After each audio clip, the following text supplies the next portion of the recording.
The story starts off with a guy, Hiraku, waking up from a dream in which all he can hear is the sound of the Holter monitor. Until that too flatlines, and there are no signs of a heartbeat. After he wakes up, he murmurs about the fact that he's had this dream again. Not giving it much thought, rubbing his eyes, Hiraku steps out of his room. There he is greeted by a maid that happens to have a horn in her head. She calls him master and apologizes for not having the breakfast prepared yet. However, Hiraku doesn't think much of it and simply asks her to stop calling him master. So the maid refers to him as village chief. Walking past the kitchen, he greets another maid, who seems to be having trouble with cooking a certain creature. Hiraku mentions to her that she finally entered the kitchen. However, the maid seems disappointed for letting her guard down and talks about burning the creature. Hiraku, on the other hand, disagrees and asks her to spare it. Now, outside of his lodge, Hiraku is greeted by an elf lady who happens to be walking by. In a friendly demeanor, she questions Hiraku that he's up pretty early. Hiraku also replies with the same tone and tells her he just happened to wake up. Amidst the conversation, another female with wings lands from the sky, and when asked what's up, she answers that she had some business in Gran Maria during her rounds. The elf asks if there was any trouble, but the angel woman assures her there is none. However, she is going to mention the reports of something, but she catches Hiraku spacing out and asks if she can help. Hiraku answers that it's nothing much, he's just been having this weird dream lately, or perhaps a memory from his past. Then we get to see all of Hiraku's farm, where we can see people of several races such as elves, horned people, lizard people, and even cat people working together in harmony. Kids are playing around, and it's a beautiful sight to look at. Thinking about all that he has, Hiraku feels grateful. But now it's time to jump back into the past. There we finally learn how Hiraku ended up in the world. In his spirit form, Hiraku is greeted by a god. He mentions that Hiraku Machio lived a life of 39 years. It was a harsh life, and he was constantly betrayed by his loved ones till a terminal illness got the best of him. After learning that he's dead, Hiraku's reaction isn't very surprised, but rather calm. However, God offers Hiraku another chance to live life, and this time it will be his request. Since it's the god's fault that Hiraku had to live such a miserable life, this is a form of atonement for that. So he asks Hiraku if there's anything he'd like. Surprisingly, Hiraku asks the god to be a farmer in a faraway land from civilization, where he can live peacefully. His reasoning for this is that he used to watch a show about an idol's farming experience, and he loved watching it. So after talking with the god of agriculture, the god blesses Hiraku with the omnipotent tool of farming and strikes his soul with his stick. The next thing Hiraku knows is that he wakes up in a forest in a perfectly new body of a young man. Being able to move his body again, Hiraku is very happy and mentions how cool a healthy body can be. After that, he immediately takes a look at his surroundings and thinks of what he can do to set up a farm in this forest. Then it occurs to him that he's got the farming tool. After using it, he realizes that it has some sort of magical power in it, since no matter how much he strikes the ground, he doesn't get tired. After playing around with the tool a bit, he realizes that now he needs water and seeds to plant in the fluffy soil. So he closes his eyes and listens too closely to hear the noise of a river, but all he hears is leaves. Just then he feels something going past him, and then it occurs to him that it could be a monster. So, pushing all his plans aside, Hiraku prioritizes finding a place to settle down. Running around the forest looking for a place to rest, Hiraku finally comes across a very large tree and decides to set up his camp there. But now the next thing to do is to find some water and other materials that are essential for survival. So Hiraku wanders around a little bit in search of a pond. Unfortunately though, he still finds nothing, so he decides to use dowsing. A method to find hidden objects under the ground is by using a pendulum or a stick. He tries to find water using this method, however he soon realizes that this may not be the correct way to do it. So, after being bored of it, he decides to dig a well instead. At first, he tries to summon some different machines using the omnipotent farming tool, but he soon realizes that he can't summon something he can't imagine properly. So, in the end, he ends up using a shovel to dig down into the ground. Similar to before, this time also, Hiraku feels no fatigue at all and keeps digging. till he comes to the realization that he's dug too deep and he can't get out. So he begins digging diagonally, and finally water comes gushing out. After that, Hiraku decides to secure something edible, but he also realizes that he isn't really hungry. He wonders if that is because of the omnipotent tool that he doesn't feel hungry. Either way, he has to still collect some useful materials, so summoning a scythe. He begins to clear out his camp of weeds in the hopes of finding something edible and useful. However, in the end, he finds nothing. With the sun still out, the next thing Hiraku decides on doing is clear out the field he'll be using for farming.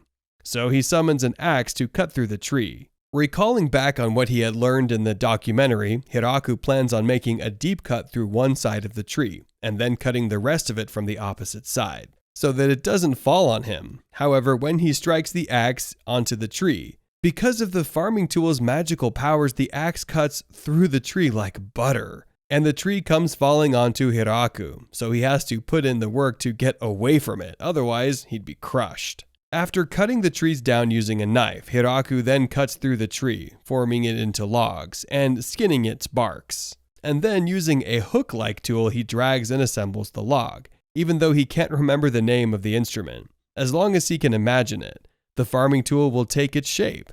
Now, after assembling all the wood, Hiraku wonders if he can make a hut off of it and whether it would be hard since he has no nails or adhesive. Just then he realizes that it's getting dark, and because he was too absorbed in collecting wood, he forgot about arranging a light source before night fell. So he tries to scream for a lamp, fire, or a lighter, but the farming tool can't change into any of them. Because of certain jurisdictions that the god had mentioned earlier, trying to think of a solution, Hiraku summons a magnifying glass so he can use the rays of the sun to create fire. However, that plan is also an epic failure since the sun is setting. With not many options left, using a farming tool, Hiraku hastily creates a hole in the giant tree trunk and uses that as his shelter. Inside the trunk, Hiraku thinks about how the night isn't as bad as he thought it is, because his eyesight is perfectly healthy inside of his new body. Or is it because of the 2 moons that are shining brightly in the sky? Either way, he can still see, plus using a chisel, Hiraku also manages to make some utensils for the hut. This makes him realize that he'll only learn how to make the perfect hut by trial and error. After spending the entire night trying to figure out what he can do with the wood that he carved, the sun finally rises and Hiraku has new plans for the day. First, he drinks water from the well, using the cup he had carved last night.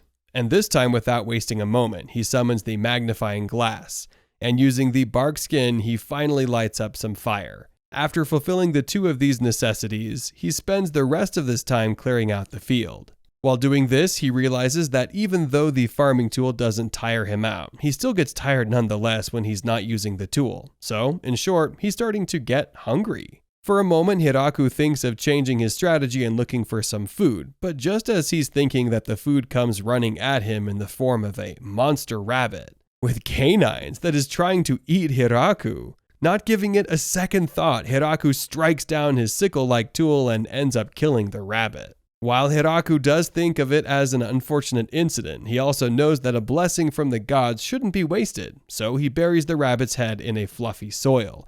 And after skinning it with a knife created by the farming tool, he cooks the rabbit meat and eats it. Even though it isn't the most pleasant food out there due to a lack of seasoning and the stench of dried blood, it's all that Hiraku has, so he digs in. Now, Hiraku is a smart guy, so he knows Newton's 3rd law that states every action has a reaction. So before the reaction to the food going in comes out, he decides on making a toilet. At first, he makes a simple toilet that will collect all the filth in the deep hole and release the gas through a small hole. However, he also realizes that he can't simply do his business in the open. So putting all the ideas he had while being up all night, he finally manages to build walls and a roof for the toilet. After that, Hiraku finally begins to plow the fields, but after doing so, he soon realizes that he'll need seeds to grow them. So in the end, he will have to go and search for the seeds after all, thinking about all the wonderful things that he'll grow such as potatoes, onions, and corn.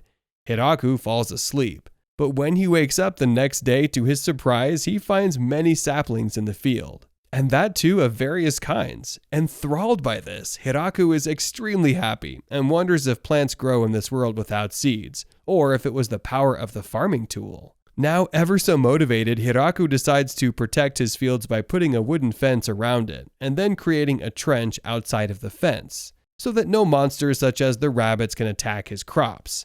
After several days, the fence and the trench were complete, and in the meantime, Hiraku kept himself fed by eating the rabbits that came after him. After that, as the days passed and Hiraku saw his crops grow little by little, in the meantime he was able to finally make a hut. At first it was a challenge since he couldn't get to the roof, so he dug the ground in the hut so that he could make it bigger, without having to raise the roof. Even though the hut was far from perfect, it was still better than living in a trunk. Seeing his crops grow each and every day motivated Hiraku more and more until one day, as his life was taking off, two seemingly injured dogs showed up at his place. Feeling bad for them, Hiraku took them in and offered them some meat that he'd cut from the boar he just hunted. Soon he noticed that one of the dog's stomachs was bulging, and it was because she was about to give birth, so he took her in his hut. However, trying not to interfere in the process, that night Hiraku decided to stay away from the dogs and spend the night under the tree trunk. There he felt as if the world had gotten a little dimmer, and as he was thinking of all of this, his eyes closed and awakened to a new morning. After waking up, Hiraku ran to his hut to check for the dogs and got a pleasant surprise in the form of 4 cute puppies drinking their mother's milk. As a celebration of the birth, Hiraku gave the best cut of the boar to the puppies, and all of them indulged in it. And since he felt bad for kicking the dogs out of his hut, he just made a new one. After that, he named the dogs Kuro and Yuki, who would hunt for him and surprisingly also eat vegetables and fruits. So, at the end of episode 1, Hiraku managed to have 2 dogs, 4 puppies, a farm, 2 huts, and a toilet. God, in his ultimate grace and strength, decides to check up on Hiraku. He admits that he is God, and he stands supreme over everything. And despite all of his supreme nature, there are also times when he makes mistakes. He admits to his infallibility, and says that in the case of Hiraku, his infallibility had allowed him mistakenly to give him a life, where he would be known for just hardship. A life of that just for sinners, despite the fact that Hiraku is just an innocent man. He claims he couldn't interfere in the life he had offered Hiraku because, despite being God, there was a limit to his grace and righteousness. So he cannot intrude into the life of a person who has been sent to the world already. As a result, he stayed calm and watched as Hiraku suffered in the world of sinners despite being a man with no sin accounted to his life. Eventually, Hiraku dies, and as the merciful father that God thinks he is, he decides to apologize to Hiraku for the mistake in the production process. He had decided that he would fulfill Hiraku's wish of being incarnated as a farmer in a different world. I think luck and favor aren't words that align with Hiraku's destiny. And at least it won't be the fault of the sovereign being who had decided to do him a favor. God, while looking through his globe to see where Hiraku is, admits he is the one in charge of souls, and he controls them. I mean, that's what God is for. He unfortunately sees that Hiraku has been reincarnated into a world where there is no living being to be a farmer. A lonely world with just deadly animals and plain ground, and he is there all alone. Remember what I said about luck and favor not being Hiraku's forte, because why in the name of God should an apology from God lead to another calamity? Anyways, God feels terrible for his action, although it isn't purposefully and he isn't intentional. In fact, the paternalistic feature of the heavenly being attempts to help Hiraku by taking him out of that life that he is presently in. But God remembers that he cannot mess with the journey of a human when they have been sent to Earth. He finds out that Hiraku is at the Valley of Death. Yes, the Valley of Death. Yes, and incarnated being incarnated into the Valley of Death. Double injury. He eventually concludes that since he can't take Hiraku away, he is very sure that Hiraku will die in that valley that he is in. He will return back to him, and when Hiraku returns to him, he will apologize to Hiraku and send him to another world. Trust me, you don't want to be in Hiraku's position right now. Anyways, when life gives you a lemon, people will say you can make it a lemonade. In fact, Hiraku doesn't know that his existence in the world in which he presently exists is risky to him and his soul.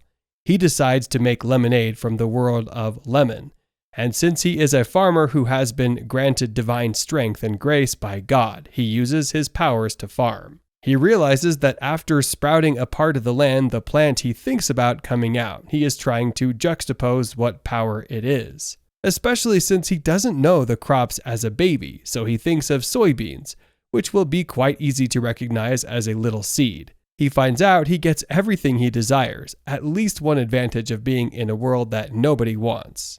He says that he has decided to farm with his powers, and he has also raised a statue of God on his farm. The reason being that he realizes it's the grace of God which had availed him the opportunity to be in that place at that moment, if only he really knew.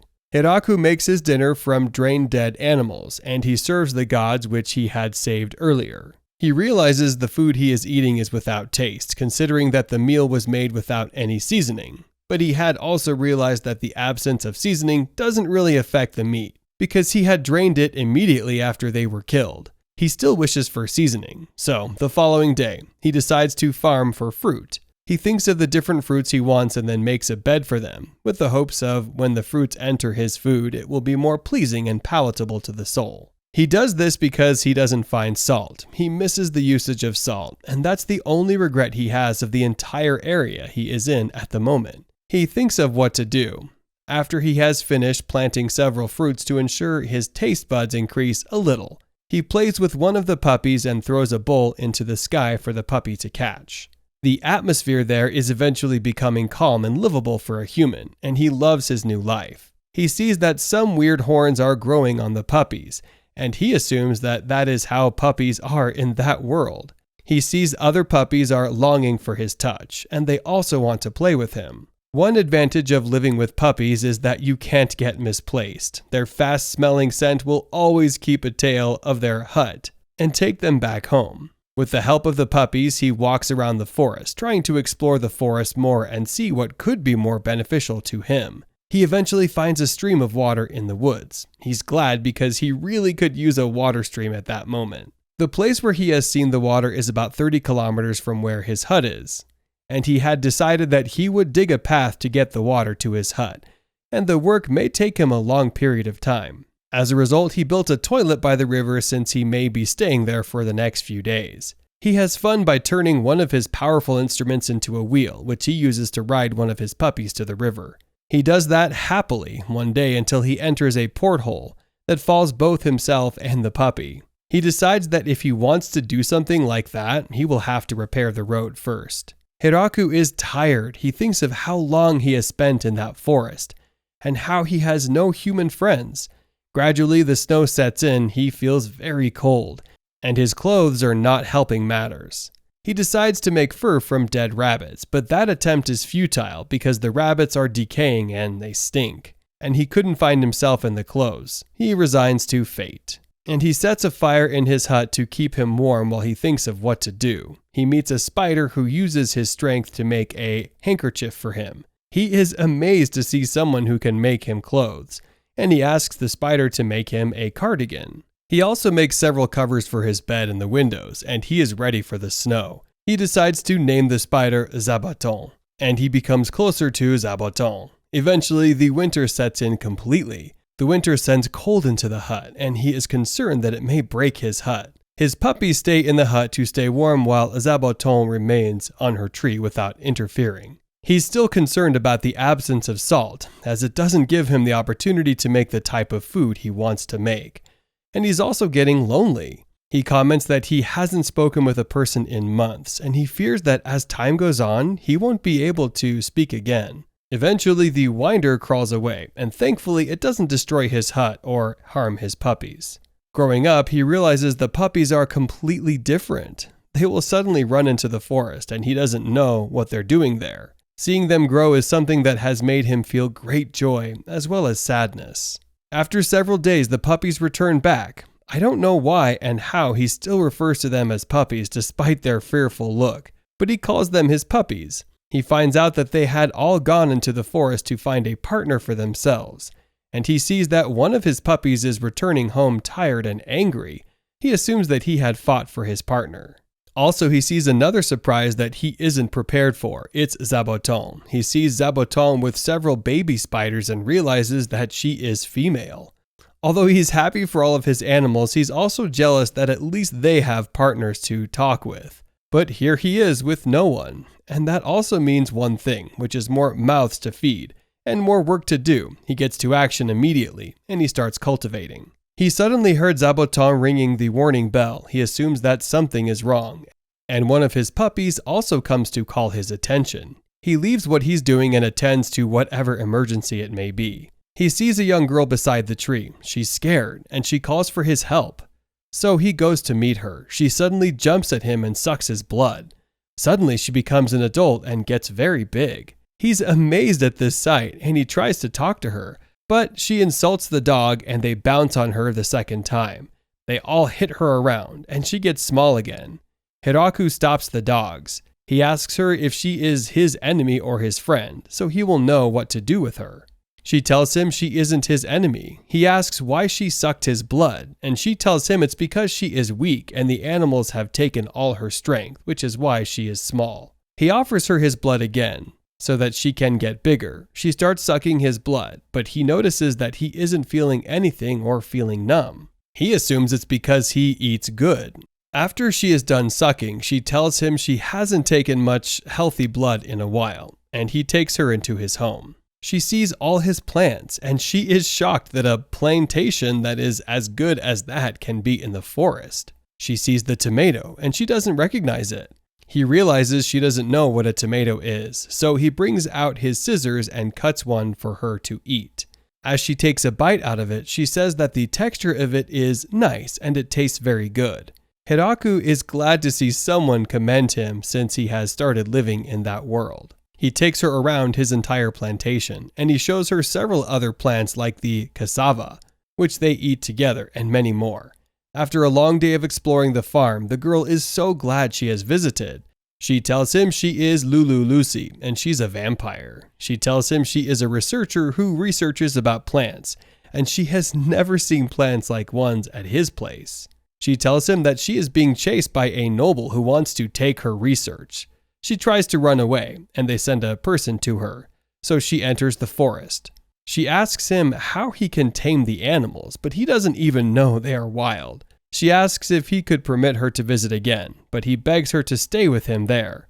He begs her to stay with him forever and says he always had never liked staying with people, and he had always wanted to be alone, but now he is lonely. She mistakes his words for a proposal and asks that they don't know each other. He tells her that they could get to know each other as time goes on, and he is also fine with her being chased. When he realizes she has mistaken his words for a proposal, he indeed proposes to her, and when she accepts, he jumps at her. She tells him to stop claiming they have to take it slowly as they don't know each other yet. The following day, she meets him at the farm and greets him. He says that he didn't know just a good morning could make him that happy. He realizes that she is smaller, and he asks her why. She claims she had become smaller to ensure he doesn't touch her, and she asks if they could plant medicines. He accepts her proposal, and she wonders where they will find seeds. But he tells her that he doesn't need seeds. He proceeds to help her plant the medicines as the episode ends. The next morning, Hiraku wakes up and stretches himself out just before Lu wakes up. When she does, he wonders if vampires did not like mornings, most especially seeing how she acts. However, he is pleased to have her living with him, since she has helped out in all kinds of ways. He recollects a time when she helped him just by using her magic to install lights in the area. At that time, while he is thrilled by this, she was surprised, since it's just a basic magic. Another time, she helped him figure out where salt had been lying all along, unknown to him. She advises him to boil it and get salt out of it. Hearing this, he's shocked to his bones, especially since he had been digging around that area all along and had never noticed it. These two things give him the reason to let Lu stay. When Lu wakes up, she seeks to know what they are going to do that day. In reply, he informs her about his intention to check how the fruit trees are growing. When she hears this, she's excited and promises to join him once she is done washing up. Later on, Hiraku shows her some little orange trees and peach trees he has just transplanted. He does this because he feels they need more time to grow. Furthermore, he considers planting the chestnuts next. and Lu blurts out how eager she is to see how they turn out. Shortly after, while he commends the herb tea Lu makes, he wishes to have green tea. While thinking of the perfect combination for this, his thoughts were interrupted by a sound from afar. Getting there, they meet a girl with wings, pleading to be shown mercy by Hiraku's dogs. Seeing this scene, Hiraku recognizes it as similar to that of Lu when she first arrived. Meanwhile, the girl continues to beg for her life and is eventually saved by Hiraku. When she is released, she immediately uses her magic to make herself whole and clean again. Seeing her do this, Hiraku is amazed. Just then, he turns around to see Lu's reaction to this, but finds her trying to escape. When he calls out to her, the girl immediately recognizes her as the person she had been chasing, happy to have found out where she is hiding. Just then, she asks Lu to stop resisting and come in quietly. At that moment, the dogs attack her once more. Later on, Hiraku invites her to their hut, and she's still left in shock as to the fact that Lu chose to hide in the forest of all places. In reply, Lu lets her know that a lot of things have happened. In the meantime, the lady complains about her recent experience with the dogs, and Lu reveals that she experienced the same thing with the dogs, stating that fighting them is a death sentence. Seeing them talk about this, Hiraku believes they share the same experience. After that, the lady seeks to know who Hiraku is. Almost immediately, Lu states in the midst of a slight contemplation that he is her husband. When she hears this, she's shocked and seeks verification from Hiraku, who concurs. The lady blurted out her surprise since she didn't expect to hear that. Meanwhile, the lady introduces herself as Tia, an angel. When Hiraku seeks to know if her existence as an angel means she serves God, she states that it isn't that important. Just then, Lu describes them as warriors with more muscles than brains. Tia finds this offensive, since they were once objects of worship. Shortly after, Hiraku seeks to know why an angel like her is chasing Lu. In response, she tells him about a bounty on Lu due to the damage she had caused in town when she went on a rampage. Not believing this to be true, Hiraku turns to ask Lu, and she confirms it to be true. To justify her action, she tells him about a noble who kept forcing her to make him medicine and drugs for them. The noble's insistence had led her to teach them what she refers to as a little lesson. Hearing her say this, Tia blurts out the fact that there was nothing little about what she did. She reveals how Lu spends her time researching about medicines and other things once she is bothered. Angrily, Lu demands that she stops making it sound like she has done something like this on multiple occasions, further clarifying that it was just an accident. Regardless of what she has to say, Tia insists that she tainted the honor of the noble, seeking to know if she has any idea how much the bounty on her head is. At that moment, Lu agrees to have gone a little too far in her actions. Hearing her say this, Tia is shocked that she would admit this so easily. Just then, Lu tells Hiraku that she has ended up in the forest because she was running from Tia, agreeing to the fact that Tia is stronger than her. Once again, these statements by Lu make Tia come to the conclusion that she has changed, most especially since she didn't see Lu as the kind of person who would admit to any weakness. On her part, she reveals how she felt weakness firsthand in her encounter with the dogs. Urging her to put everything aside, Lu asks her to live with them, offering to show her around and promising that she will love it here. When they head out, Lu shows her around. However, when she is shown a large spider named Zabuton, she passes out. Seeing her do this, Lu admits to experiencing such a reaction. Just briefly, she wakes up, and Lu invites her to join them since they are about to harvest some crops. Seeing how much the crops mean to her, Tia asks to know if Hiraku planted them all by himself, and he says yes. At that point, Hiraku admits to the fact that they do need another set of hands, and thanks her for being a lifesaver. Hearing him say this, Tia wonders if she would also be doing farm work, since she feels like an angel, such as her, should not be getting her hands dirty. While she says this, Lu drags her as they get started with the cabbages. On her first trial, Tia did a good job. When Hiraku offers her some cabbage to taste, she finds it to be delicious. Later that day, they are all exhausted from harvesting a lot of vegetables. While Tia and Lu make use of their magic to refresh themselves, Hiraku is left wishing he could do magic too. Shortly after, Tia gets to taste some strawberries and she finds them to be so sweet. This makes her come to the realization that farming work is a lot more fulfilling than she expected. When Lu asks if she had fun, she wastes no time in admitting to doing so. Her response makes Lu believe that she has now accepted to live with them, stating that her body wouldn't be able to handle everything alone. Her last statement makes Tia wonder what exactly she means. Time goes by and Tia gets more and more comfortable living with them. When they are together, Lu informs Tia about how the farm work seems to suit her so well. Shortly after, Tia asks Hiraku if they can make more strawberries, but he lets her know how impossible it will be, since they will need more hands to keep up with the harvesting. This makes Tia realize just how much they need more hands.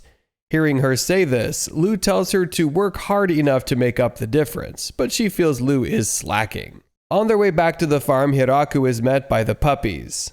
Seeing them makes him realize just how much their current hut won't be big enough for them, since they seem to be multiplying so much in numbers. This prompted him to build a dog area next to the orchard. After a while, he completed the building of the doghouse and it looked so much like a stable. After doing this, he remembers that he hadn't come up with names for the new puppies. Meanwhile, walking further, he sees Zabuton's children and decides to build a new home, too, for the ones who remain behind after the others follow the wind. While trying to figure this out, Tai comes to inform Hiraku of her intention to leave for some time. However, she promises not to go too far along, after which she flies away. Watching her leave, Hiraku is bothered that she would not return, but Lu assures him that she will.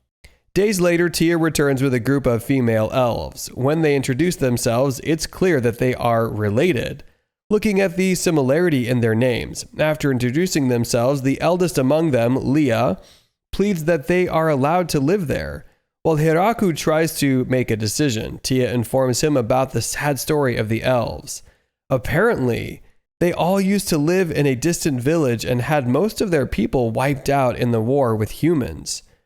This has caused their race to be scattered, forcing them to wander the land, desperate for a place to settle down and call their home. Just then, Leah narrates how they have been traveling through the woods, and without a place to settle down, which has made repopulation really hard for them. Furthermore, she pleads that he helps them. To help them come up with a decision, Tia informs them that they are excellent workers, begging that he help them. Also, Lu pleads that he does so, since elves like them are known to be very talented. Before Hiraku decides, he informs them about the extra roommates they will have to live with, promising to let them stay if they get along with those roommates. Seeking to know who the roommates are, Lu excitedly shows them Zabuton, and they all pass out, just as Tia did earlier. When they wake up, they're also shown the dogs, and they pass out too. On the other hand, Hiraku tries to come up with a place for the elves to live, especially since the elves had said they wanted to live together. The thought of this leads Hiraku to build them a big house. While building the house, Hiraku realizes just how extremely talented at building they are. Eventually, he is left with doing menial jobs while they construct the house themselves. After 10 days, they successfully built the large house. While others are thrilled at it, Hiraku steps aside as he is determined to learn their technique and admits to learning it. When they all enter the new house, they are excited about how well it is structured. Seeing how happy they all are, Hiraku hopes this can become a home where they can feel safe and at peace. The next day, the elves get to work and seem so happy doing so.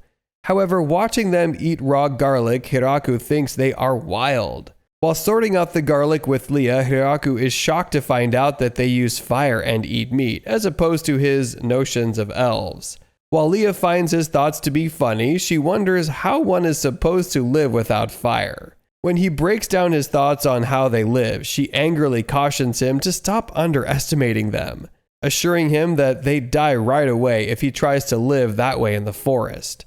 Meanwhile, she reveals that they intend to do some mining and blacksmithing as a sign of their appreciation for making them live there. Hearing this, Hiraku is surprised that they can do this since he thought dwarves were the only ones capable of such things.